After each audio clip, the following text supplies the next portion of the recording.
This episode of Half Wit is brought to you by Georgia Grace Design. Georgia Grace Design specialises in personalised digital prints that are perfect birthday, anniversary, or thank you gifts for a friend or family member.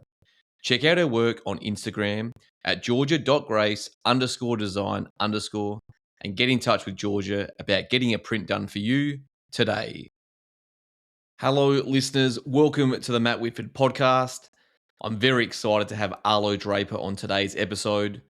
Arlo was drafted by Collingwood in the 2021 AFL draft. However, wasn't able to force his way into the side and play an AFL game, and was subsequently delisted at the end of the 2023 season, just days after watching his teammates hold up the Premiership Cup. Arlo is a superb human being who has encountered numerous setbacks so far in his life, but at only 23 years old, still has his whole life in front of him. So without further ado, enjoy episode 22 with Arlo Draper.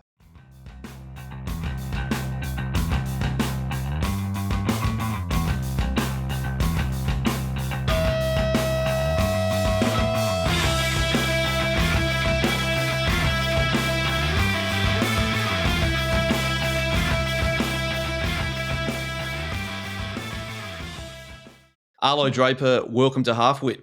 Thanks, Matty. Good to be here. Your first ever podcast. It is, correct. Yeah. Exciting, mate. Well, let's make sure it's a good one because it could be your last if it's not. But, mate, thanks for coming on board. Can't believe you're 23 years old. We're 14 years difference. I know. I was shocked initially when we first made contact. But And would you believe it? We both have in common that we both played underage footy for South Adelaide. yeah, I know. What are the odds? We're What are not- the odds? Homegrown. We're not going to talk about my career. I think it was 1 win and 16 losses. But Mine would be something similar. I'm not going to lie to you. I reckon you've had a few more wins than that. But Arlo, you're 23. I just want to go through, I guess, we'll get to your footy career and what it was like being on an AFL list and back now playing some sample footy and how you did what every young person should do, travel the world, which we'll get to later on. But just to start with, mate, if you can just give us a bit of what it was like growing up and your family and your school life, what was that like? Yeah, growing up. Well, I'm a Tassie boy. I was born in Tasmania. Whereabouts? Hobart.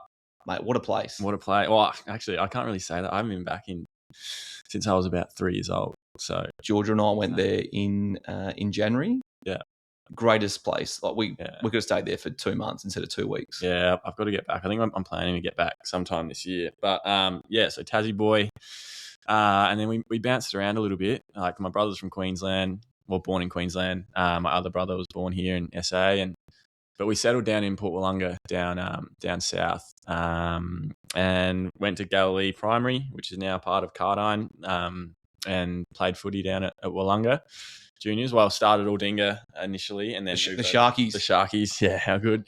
So I did a couple of years there, and then moved over to the D's and played at Wollonga. And yeah, family life, sort of mum and dad, still together, have been together for a very long time. And mum's a lawyer, and dad's done a bunch of stuff. He was a respiratory physio for a while, built our house, and mum's just opened up a law firm from home. She's running her practice from home now. So her and dad are just doing that together, and that's going well. And So you get free physio, free law Correct. advice, and someone that could build a house for you. Correct. Exactly right. Yeah. Bit of a jack of all trades is his dad. So it's impressive. And they're still living down at Port Wollonga as well. So yeah, we get down there and go to the beach down there a lot. So that's good. A great part of the world. So you're the middle child, 3 boys. Yeah. Middle of 3. Yeah.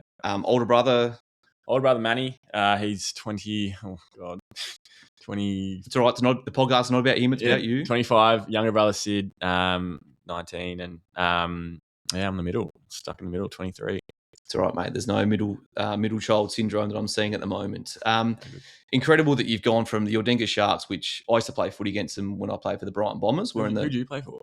I used to play for the Brighton Bombers in the Southern Footy League. Yeah, okay. Yeah. So that was bad. They're not even that anymore, are they? Yeah. We're in the amateur league. We're in Div 2 this year, which I'm A-grade assistant coaching. I've got the back line, so beautiful. if we leak goals, I'm getting the sack. But I remember Aldinga were notoriously a very poor club from a senior point of view, and then you moved to Wollonga, and obviously you only played juniors there. But in regards to a senior football club, probably one of the best country clubs in South Australia by a mile. It was a shift. Yeah, we I'm struggling to think if I won a game at Aldinga in juniors. It was 200 points plus weekly, getting spanked. So and then we shifted over to Wollonga, and I went undefeated in my under 14s year, and then made the grand final in the under 17s year. And yeah, the A grade was making grand finals almost every other year. So yeah, Mitch Portlock, Brett Meagle, Sean Beath, some of those boys. Oh, Beathy, yeah.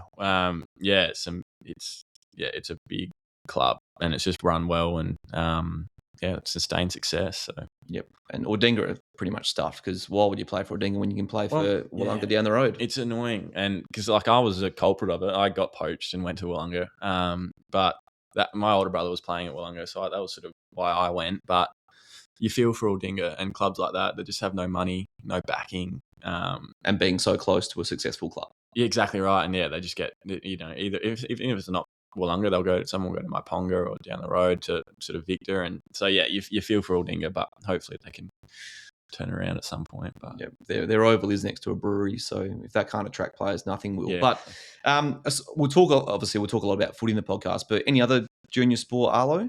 Yeah, I played tennis, I played soccer. So I started with footy at sort of under 10s, under 12s, and I stopped playing footy and played soccer and tennis. And I played that until I was 14, and then got to the point where I couldn't juggle all three. I started playing footy as well as soccer at the same time, and then I was just like, all right, I've got to make a choice here. And yeah, I had friends over at Wollonga, and they sort of twisted my arm, and I went out, and I actually had a pretty decent first year playing juniors, and just stayed there ever since. The rest is history. Yeah. I reckon tennis is like you. I love tennis. Probably one of my favourite sports. That'd be, if it wasn't footy for me as a junior, not saying I was as successful as you, but tennis would have been. Oh, if there was anything I could go pro in, it'd be tennis. And a lot more money in it as well. Correct. So Arlo, you go through the junior ranks at Wollonga, and you obviously start playing some junior footy at South Adelaide. Mm-hmm. You were telling me before, played some state under 16s. That was your first real taste of state footy? Yep. Yeah, state under 16s. Yeah. Flew over to Gold Coast and played pretty well actually in my first game, and then came down with tonsillitis for the second game and was locked in the room for that game. And actually, that was a funny story. That was the year me, Jason Horn-Francis, sort of Matty Roberts, that sort of year we all played together. And me and Horny were a bit notorious for sort of, let's just say, not leading the off-field standards. Bit of a rat pack. Little bit of that, yeah. So first game we all played, did well. Second game, I came down with tonsillitis and was dead sick, and genuinely dead sick. And we were in Gold Coast at this point, so I got quarantined into a room, and then. This is a pre-COVID quarantine as well. Yeah, pre-COVID quarantine. Yeah, I was, because they didn't want anyone else to get sick from me, so I was sort of locked in a room. But and then Hornet being Hornet, I think they had like a captain's run something early in the morning or something like that, and he instead of having to get up and go down and do the captain's run, he sort of started pretending to cough and be sick and quarantined himself in my room as well, so we could just hang out together. So that was sort of summed up our 16th year. We didn't do too well that year, so that was sort of, a bit of a learning curve, but no, it's good fun. And the next year, when you're in year 12 at Cardine, 2020, which is, it's crazy to think, it's, if we go back 6 years now, everything's normal, and then that thing called, you're starting to play your second year of, I guess, your first year of South under 18s, and then that thing called COVID hits, and I can't, if we look at this from a school and a student point of view, you're in year 12 and COVID hits, just not ideal timing at all. No, it wasn't. I didn't hate it, the lockdown stuff. I know it was difficult for a lot of people, but I was 17 and in year 12 and sort of looking at it from the lens of, we don't have to go to school anymore. So mate, I was a teacher. I was also very happy as well. Yeah. So I didn't hate it, but that whole year's just sort of a bit of a blur. Like we were talking about it earlier. I can't quite put a finger on what I was actually doing. I know it was my first year in the 18s at South playing that. And then school wise, I don't really remember how school worked. I know we did online for a little bit, and then eventually we got back into it. But it was just a crazy year for everyone, I'm sure. But I think that sums it up perfectly. It is a blur. Yeah. And you try and think back because 2021 we had lockdowns in 2021 as well, which I remember the Tokyo Olympics got postponed a year, and I just remember the lockdown happened as the Tokyo Olympics were on. I was like, as a PE teacher, I'm like, how good's this? I can just watch Olympics the whole time. So if we go to 2021, then your second year of playing, 18s for South. Yep. It was pretty great that you got picked for the state under 18 team. Yeah, it was good. Yeah, we again, it was a weird year because we weren't playing anyone other than WA, but it was lucky enough to be picked and played the first game over in WA at West Coast sort of training ground. And we played that, and I think we actually got spanked in the end, but it was good fun, and I got to play with a lot of my friends that we'd been playing together since we were really young, so that was good. And then went down for the second game. We were at grand final curtain raiser at Optus Stadium, so the Optus grand final. Just before the Melbourne Bulldogs game. Correct. Yeah. So we were the curtain raiser for that, which is like, it was amazing. I could imagine that would have been like massive crowd, but also we're playing in front of AFL teams. There's going to be quite a few people watching us. Yeah, it's pressure. It was there was a lot of clubs watching, I think, but we were that year. We had a really tight sort of group that had been together for a long time. So, who were some of those players? So Matty Roberts, I spoke about. Isaiah Dudley, who's now at Fremantle. Francis, Lewis Rayson, just a few of these guys that sort of we'd all come up through the sample, played the 16s together, and then we were playing the 18s together. And we had fun. Like we were probably it was a hard year to sort of fully take as seriously as most years because we were sort of playing WA 4 or 5 times and things were getting shifted around. So we were sort of more so just enjoying it and having fun and going out and playing footy. And second game at Optus for the curtain raiser, I tore my AC joint in my shoulder in the second quarter. So I went down and I didn't play state for the rest of the year for that. But yeah, overall, like, it was good fun. And, we just getting to even play on Optus Stadium. I haven't been there since, so big bloody. That was a privilege. It's like a mini MCG. It's sick. It's like it feels bigger almost than the MCG when you're running around on it. Like the seats are sort of coloured differently, and it's a bit of a coliseum, so it's sick. Yeah, and you didn't get to play all 4 or 5 games against WA, but you obviously must have shown a bit in that first game and a bit. Some of your teammates, you were just saying before, Matty Roberts the other night kicked a few good goals for Sydney in their thumping of Carlton. So, so you've obviously shown enough because the 2021 draft, it couldn't have been too long after. I'm just trying to think. That grand final must have been late September. What was the lead up like to that 2021 draft? Because obviously we couldn't just travel freely between states. I think Victoria probably was still in bloody lockdown. But did you get a chance to speak with many AFL clubs? Yeah.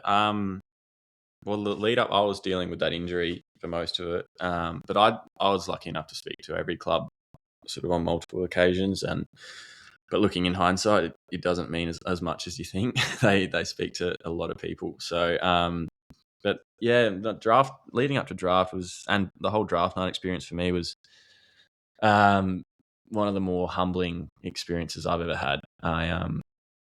Going in to draft, you read the weekly like Cal Toomey, Phantom Guide, all that stuff and whatnot, and you buy into it. And if your name's being put up in lights most weeks, you start to get pretty comfortable. And that's sort of the mistake I made. And I thought, I was cruising through and I'd spoken to a lot of clubs and whatnot. And so I was confident going into draft night. And yeah, draft night turned out to be one of the more traumatic, but then also elation from actually eventually getting drafted. So it was a tricky experience, but we got there in the end. So you got taken pick 45 by Collingwood, which we'll talk about in a second. Yeah. I'm assuming by what you've just said, Arlo, you were hoping to go a little bit earlier? Yeah, hoping to, yeah. Just based off, the form guides and all that sort of stuff and what I was hearing from clubs I was speaking to, I thought it would be higher. But and it was completely, in the end, it was my actions that made me sort of, I guess, slide, if you will. So I take responsibility for that. But in the moment, as a 17-year-old who thinks he's the king of the world, it was tricky. Yeah, I think also if you don't do your shoulder and you play a couple more good games, that would have had an impact as well. But Yeah. obviously, your mate Jason Horne-Francis goes at pick 1. He did. Where were, on the night itself? Where were you? Were you over there for it, or were you here? Or No, we were in SA. But I was at home, and then there was a couple people that went. I think, there was. I don't know where they held the actual, where Horny got drafted from. Yep. That was in Victoria, I think. But only he from SA went to that. I'm pretty sure. Yep. Everyone else just sort of had their own little few clubs, like sample clubs, came together and. Did you have people over?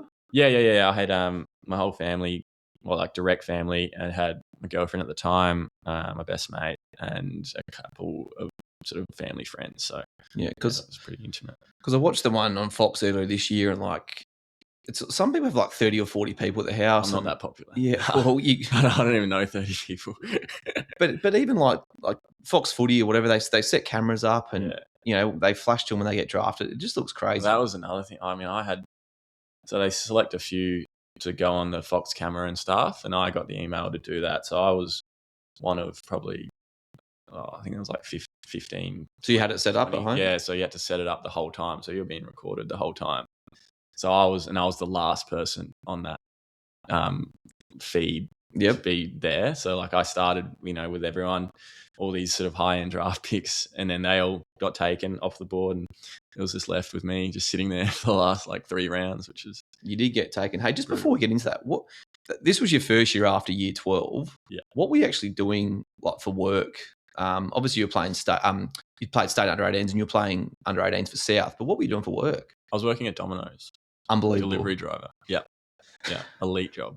So you've gone 1 minute you're a Domino's pizza delivery driver, and the next you're a Collingwood AFL footballer. Yeah, it happens just like that. Unbelievable. And now with Uber Eats, you sort of wonder if these places still have delivery drivers. I know. We get slammed on Saturday night, Friday night. So still the cheapest pizza. Yeah, they're elite. Yeah, I love them. As someone who's lactose intolerant, I've had to unfortunately give up Domino's pizza, but maybe if there's a meal on death row, which hopefully won't happen, I'll take the risk. Yeah. Back to the draft. We could talk about Domino's for a long time. All day. Horne-Francis at 1. Sam Darcy goes 2 of the Bulldogs. Finn Callaghan 3 to GWS. Dacos, father-son to Nick Dacos to Collingwood at pick 4. Mm-hmm. Mackie Andrew 5 to the Gold Coast. Rochelle 6 to the Crows. Nasai Wanganeen Muller to St Kilda at 11. There were some... You're looking back, people talk about the COVID drafts and if people made mistakes. Darcy Wilmot and Kyle Lohman went 16 and 20 to Brisbane and are premiership players. Back-to-back premiership players, I should say. Yep. Jake Saligo to the Crows at 36. When Collingwood take you, they've just finished second last the year before. Mm-hmm. What were your initial feelings? Probably a state. By that point, I was in a bit of a state of shock. That was night 2, late on night 2, and it was getting to the point where I thought it might not even be happening. So the first initial feeling, I guess, was just relief, and then after that, you don't really have time to think. After that, it's sort of just phone blows up. You're getting calls from the coach, getting texts from all sorts of people. So Craig McRae has called you pretty much straight away? Yeah, actually, the wellbeing guy calls you first, and he gives you a call and just sort of says congratulations and we'll be in touch and blah, blah, blah. And then you get messages from family, friends, and then the players, and then Craig called, and so it was sort of everyone else would say the same. It's a bit of a whirlwind, and you don't really have much time to actually just sort of sit down and go, what's just happened, until sort of days after. So on the night, it's just sort of, just shock, really. Because you were obviously hoping to go night 1. That was the plan. And then... Yeah. Best. I mean, I was realistic night 1, night 2, earlier on night 2. If I got to night 2, I was thinking it'd be early on night 2. But then it got to the 4th round. And that was, that I wasn't thinking that was going to happen, but there's reasons that it happened that I found out about later. So it wasn't, now I understand why it did happen, and it was on me. So, yeah. So you take the call from Craig McRae and you hang up the phone, and then basically you've got to get to Melbourne, the next day or the following day? Not the following day. I think that it was on a Thursday that happened, and then the Friday you go and take some photos and stuff in your new kit, and you sort of pack your stuff up, and then the Saturday I went over to Melbourne, and in that time, like, they've teed you up a host family to stay with.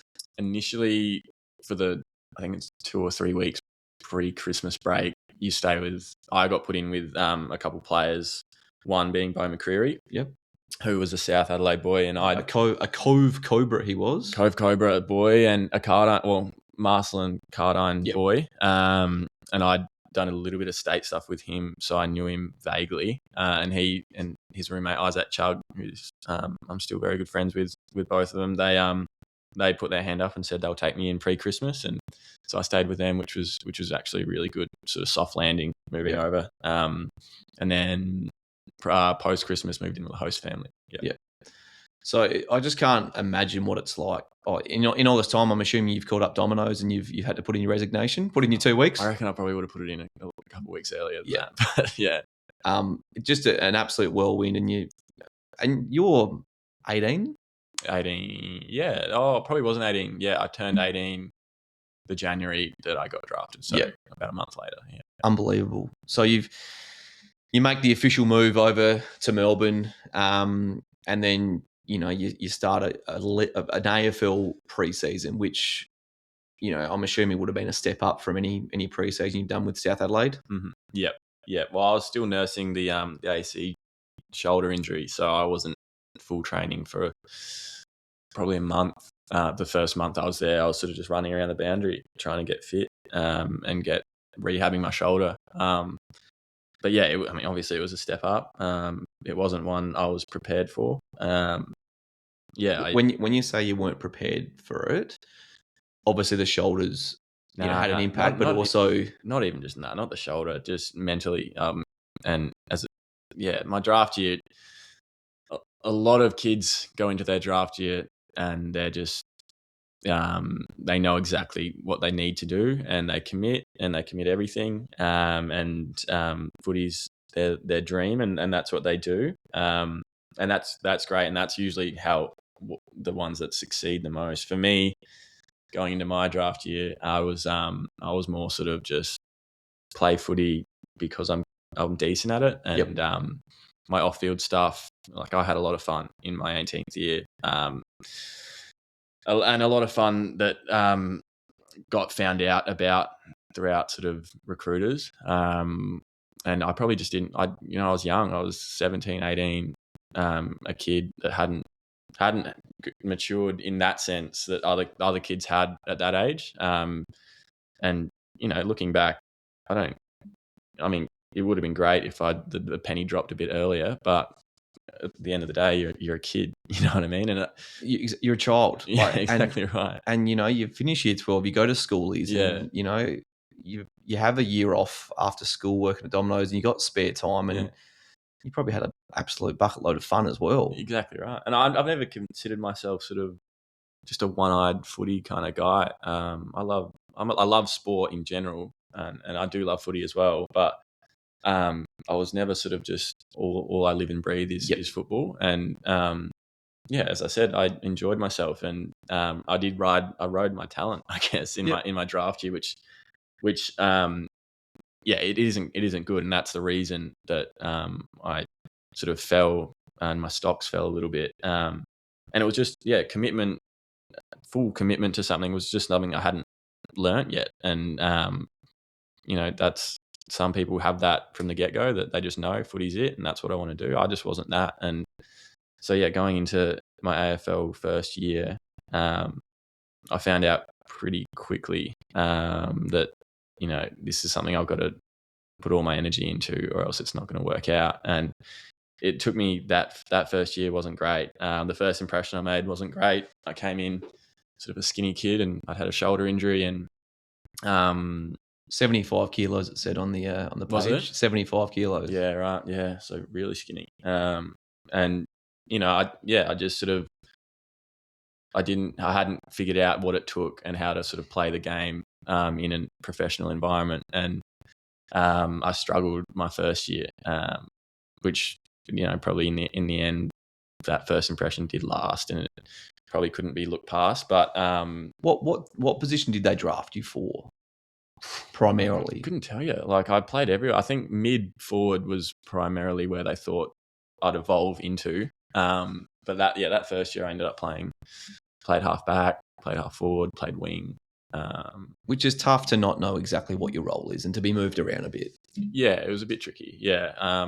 It also probably didn't help, Arlo, that like 2022 Collingwood, like the year before, were terrible, and then 2022, you know, they're one of the best teams and just lose a prelim to Sydney. Yeah, that was another thing that didn't go. I mean, luck's a big part of AFL, and like you make your own luck to a degree, but then it gets to a point where, like, you know, if you get drafted to a team that's struggling a lot, you'll get opportunity even if you may not, you know, deserve it. I mean, deserve it's a harsh word, but like, yeah, there's more opportunities later in the year when players are getting rested and shut down. Whereas I came in to the Pies and they were in a complete rebuild of their entire sort of coaching staff. We had a new coach come in, a bunch of new coaches, new players, and the resurgence for that year, they made the prelim.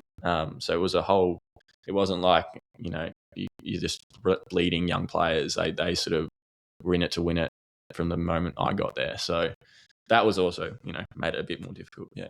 Craig McRae, a proud O'Sullivan's Beach footballer growing up, proud South Australian. Was he O'Sullivan's? Yeah. He was Sully's. Yeah. No, we had a lot of SA boys actually at the Pies, but yeah. Bo McCreary, number 31, great number as well. Great number. So you get through your first AFL season, 2022, the shoulders come good. Yeah, the shoulder was fine. Yeah. The season finishes, your exit interview, they were obviously, you know, you had a 2-year contract initially, so you knew you had another year in your contract. Mm-hmm. Was there any, like, did they talk to you about, Arlo, we need you to do this, this, and this? Or was it just, you know, keep doing what you've been doing, you'll get your chance?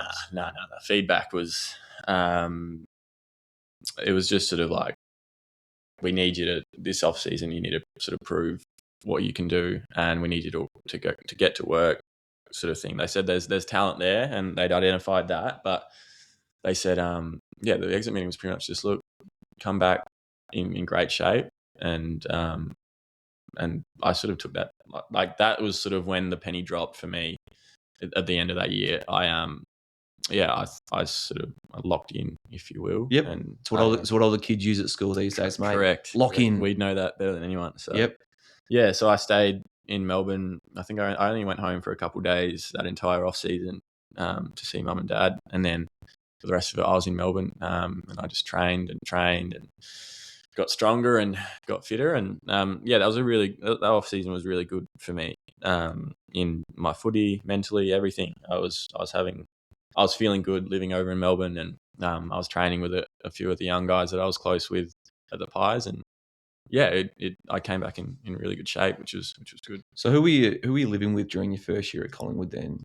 Bo and Isaac Chugg. So you remained living with them the whole time? Remained with them, all the way through the first year, and then in the summer of the second year, we moved house, and Josh Carmichael, he got drafted mid-year my first year. Yep. And he came in with us at the mid-year, and then we moved around to a different house, and then at the start of the second year, I moved in to a different place with Finn McRae, just me and him, and that's where I spent the rest of the second year. Yeah. So I moved around a little bit. Yeah, because you hear some horror stories of blokes getting drafted and getting put up with a host family that, like, it's just not the right fit, and it's just not enjoyable, and it, you know, makes the homesickness. Did you get homesickness at all while you were away? I think hopefully living with the lads would have alleviated some of that. The first couple of months with the host family wasn't great, and that was nothing to do with the host family. They were lovely. They were great people, but for me, it was just sort of, it was an awkward situation. So once I got in with the guys, I was great. I think the one thing I didn't struggle with at all was homesickness. Like, I loved Melbourne, and I still do. And it's an amazing city. Yeah, and the friendship group I made, like the friends I made, were great, and I had a good sort of network around there. So I'd never struggled with any of that sort of stuff, which I was lucky. Yeah. So the 2023 season, you got yourself fit, you got yourself in good shape. Correct. Unfortunately, you're not able to crack the league team. Were you close at all? Were you an emergency at all?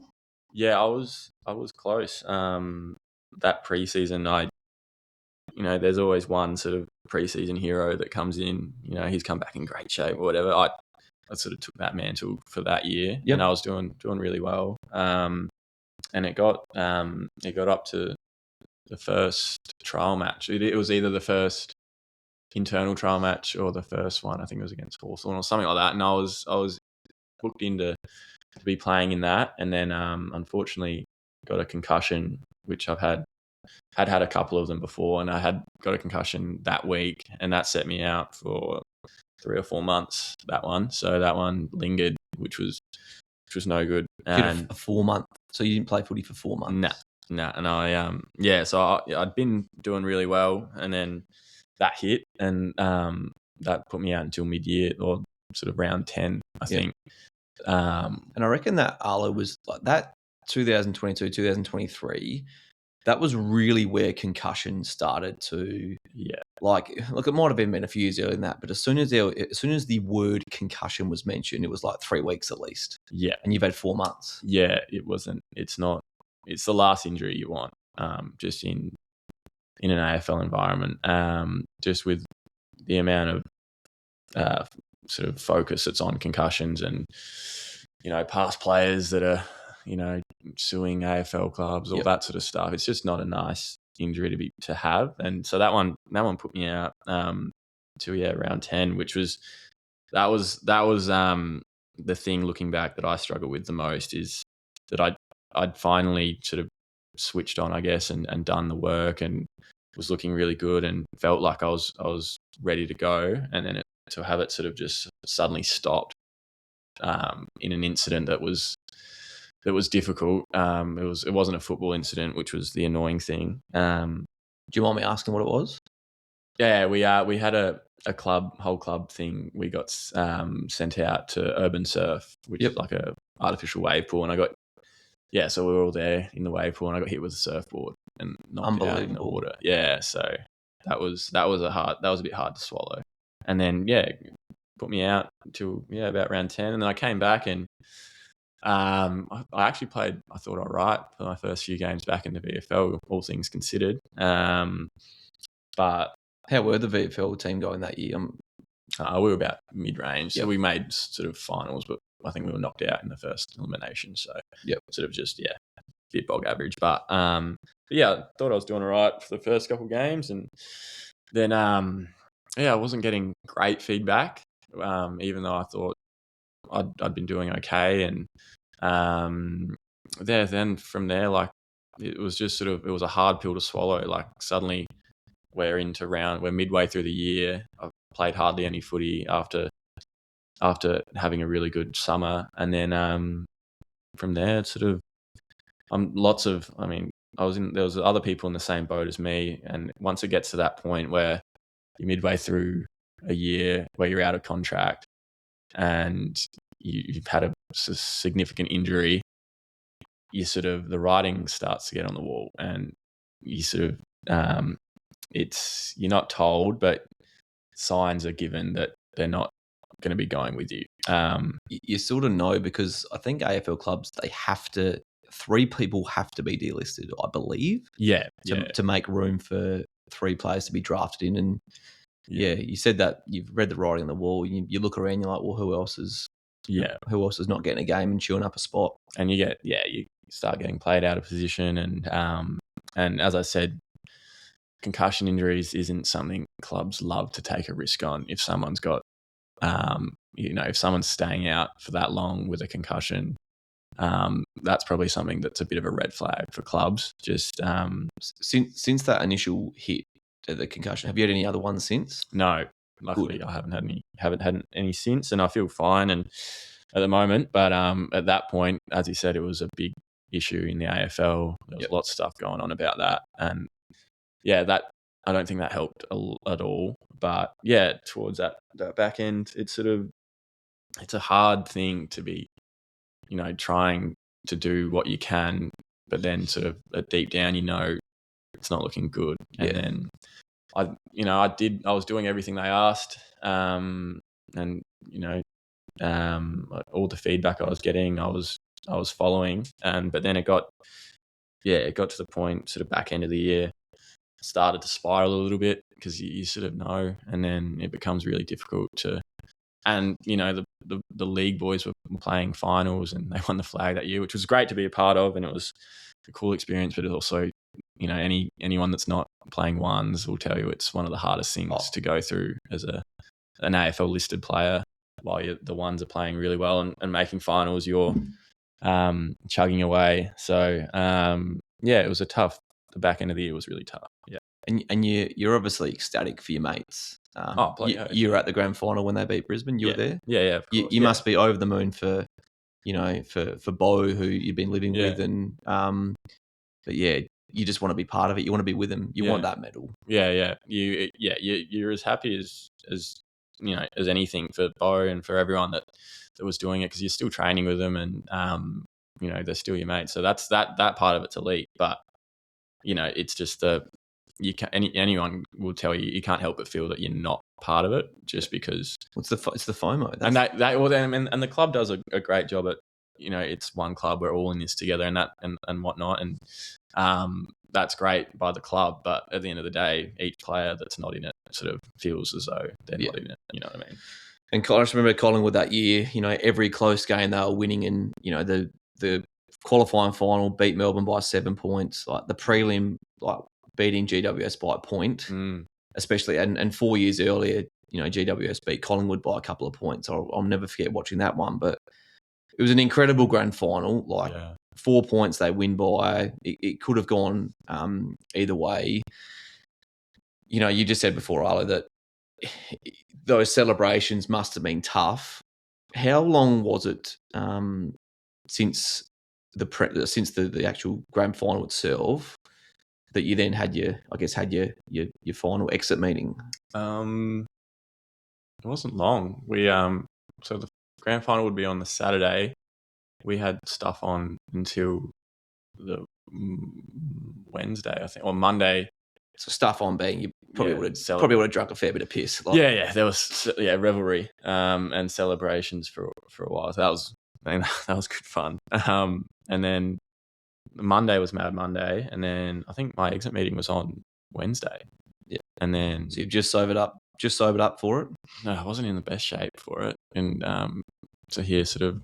But as I said, it wasn't like I was going in and it was a huge shock. So I sort of used the grand final celebrations as a little bit of a reflection moment and a celebration. And I went into the meeting. There was a bit of hope, but I was also, was ready for what was coming. Yep. Yeah. Who delivers the actual news? Is it Craig himself, or is it the list manager? It was Craig and Graham Wright. Yep. Who was what was he, CEO or something? Yeah. At that point. Yeah. GM of football, Graham Wright. So yeah, it was those two. And yeah, they just sort of sit you down, and it's not, they don't really beat around the bush. It's not like you're sort of sitting there for half an hour. It's sort of. It's like the movie Moneyball when Correct, he tells that player he's traded. He just tells him straight out, you've been traded to the Phillies. So you literally shake hands, you leave, and then you pack up your locker and you. Yeah, they give you a little bit of a rundown. Like their reasoning was, they said the talent's there, but at that point, Pies, I think they're pretty notorious for now. They're not sort of going for young development. They're trading in players, and they're not, they're avoiding the draft and stuff. And that's heavily what they were doing. And they sort of said that. They said, look, if we were in a different situation, development could be there, but we just don't have the time at the moment. And after the flag, they were like they were wanting more flags. They felt like they were in their window. So sort of developing players that have shown a bit of talent but will need work wasn't really in their agenda.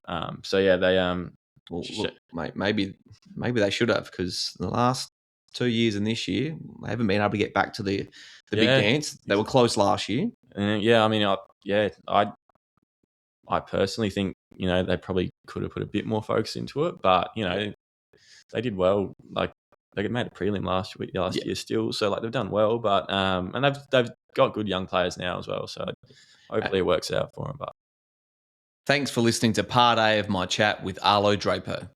Stay tuned for part B.